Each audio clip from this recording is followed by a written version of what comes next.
We are indeed. Thanks a lot for that, Jeff. And joined once again on the couch by Solange Tuyishime, a wonderful young woman who's representing Unicef. She's one of the Unicef Canada Ambassadors. Great to have you back on the show. Thanks for having me. Good luck, by the way. In 2 weeks' time, you're doing the Miss United Nations pageant in Jamaica. Is that right? Yes, I am. I'll be representing Canada once again, which I really love to do. It's amazing to see, and you have understood firsthand what Unicef is able to do. Can you briefly give people a quick story, because it started when you were quite young, as to what your life has entailed up to this point? Exactly. When I was really young, we lived as refugees, and we experienced a war and genocide that happened in Rwanda. So we got to see what they do for us. They give us tent, they give us water. So it was, for me, I'm sort of a real example of what UNICEF is all about. So I couldn't be happier to represent any other organization. It's been quite the change for your family. I know it started at the age of 12, and you've been able to move through, and these amazing education that you're receiving. But to understand now how it gives back and how we can help now with UNICEF over this campaign that's underway. Exactly. So we're talking about National UNICEF Day.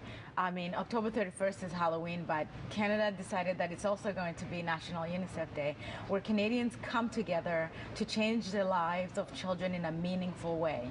Last year, we raised over $1 million. This year, we're doubling it, $2 million. That's a huge leap, I'm going to say. You know, you told me those numbers, and I said, how does one go from 1 million to 2 million over a year? Well, it's very simple. One, Canadians have been so generous, and they have been so into this wonderful campaign that we thought they can do it. Two, there's such a greater demand now. We had the flood in Pakistan, we have the famine in Somalia, we had the earthquake in Haiti, and those are the things that are making us want to do more, because there's so many children out there who need our help. So why not? I'm sure we can do it.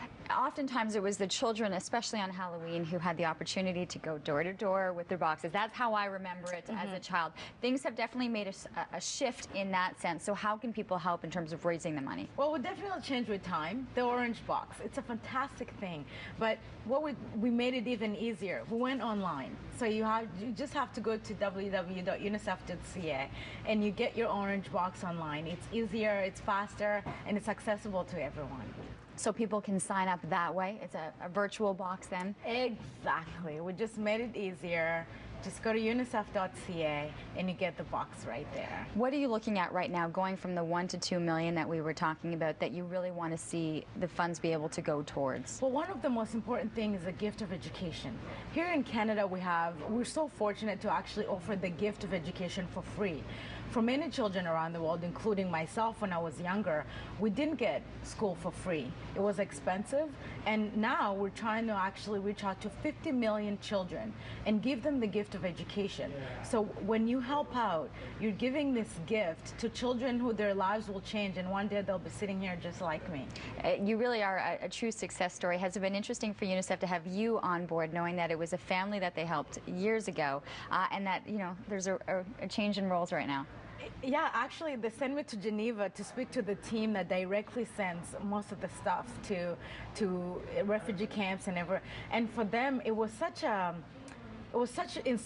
inspiring for them to see that what they do is a long-term project. It's a long-term goal, and here I am. I'm inspired to work for them, but I guess it really works out for both of us, and we enjoy it tremendously.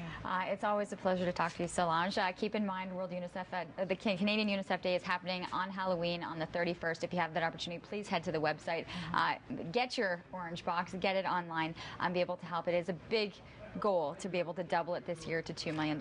And good luck representing Canada once again, Solange. We are going to take a short commercial break, so plenty more to come, including a performance by Andrew Allen. He'll be here later on the show to perform for us live. We're back.